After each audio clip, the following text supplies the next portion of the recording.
Our next speaker is Christopher Hitchens. He's arguing against the motion.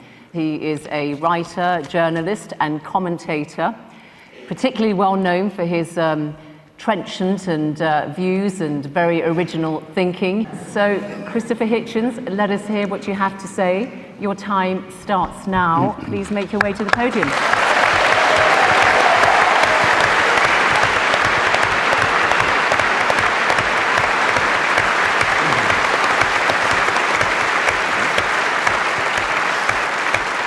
I'm sorry to have to begin by disagreeing with His Grace.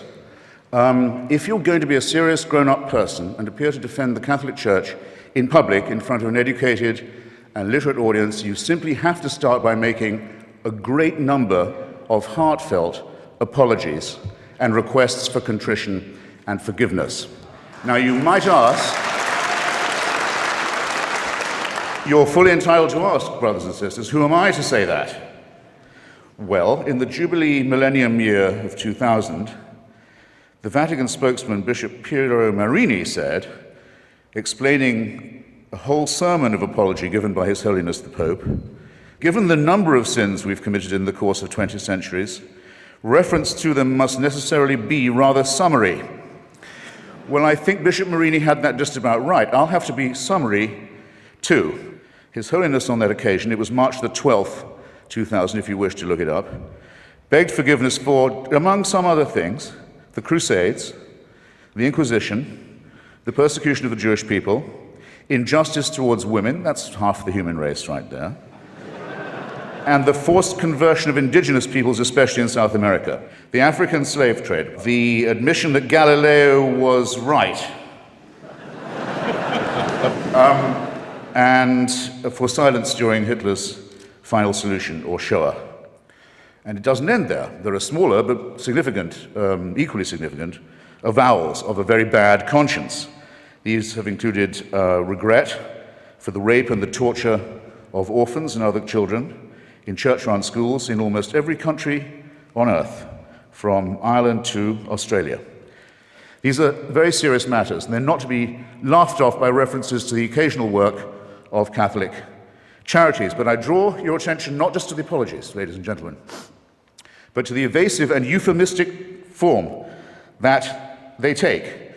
Joseph Ratzinger, the current Pope, considered by some, by Catholics, to be the Vicar of Christ on earth, in his comment, one of the few he's made, on the institutionalization of rape and torture and maltreatment of children in Catholic institutions, he has said, it's a very severe crisis which involves us, he said, in the following: in the need for applying to these victims the most loving pastoral care. Well, I'm sorry. They've already had that. And to say that this is the responsibility laid upon you by the horrific admission that you've already had to make is not accepting responsibility in any adult sense. The same euphemism comes in the term some Christians allowed themselves to be deceived in this way and to act against the gospel. Well, anti-Semitism was preached as an official doctrine of the Church until 1964. Do you think that might have something to do with public opinion in Austria and Bavaria and Poland and Lithuania? There'll come a time when the Church will issue apologies and explanations and half-baked appeals for forgiveness for things it's still doing. I think that there will be an apology for what happened in Rwanda, the most Catholic country in Africa, where priests and nuns and bishops are on trial for inciting from their pulpits and on the church's radio stations and newspapers the massacre of their brothers and sisters. Staying in Africa, I think it will one day be admitted with shame that it might have been in error to say that AIDS is bad as a disease, very bad, but not quite as bad as condoms are bad, or not as immoral in the same way. I say it in the presence of His Grace, and I say it to His face. The preachings of His Church are responsible for the death and suffering and misery of millions of His brother and sister Africans, and He should apologize for it. He should show some shame.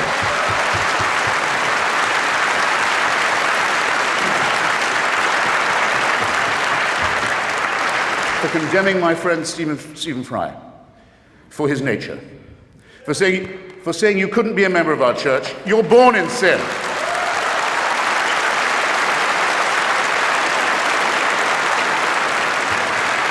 He's not being condemned for what he does, he's being condemned for what he is. You're a child made in the image of God. Oh no, you're not. You're a faggot.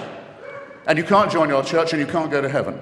This is disgraceful, it's inhuman, it's obscene, and it comes from a clutch of hysterical, sinister virgins who've already betrayed their charge in the children of their own church. For shame, for shame. I don't wish any ill on any fellow primate or mammal of mine, so I don't at all look forward to the death of Joseph Ratzinger. I don't. Or any other pope, not really, except for one tiny reason which I ought to confess and share with you. When he dies, there's quite a long interval till the conclave can meet, and for that whole time, that whole interval, it's a delicious, lucid interlude, there isn't anyone on earth who claims to be infallible. Isn't that nice? All I want to propose in closing is this. That if the human species is to rise to the full height that's demanded by its dignity and by its intelligence, we must all of us move to a state of affairs where that condition is permanent. And I think we should get on with it. Okay, thank you for having me.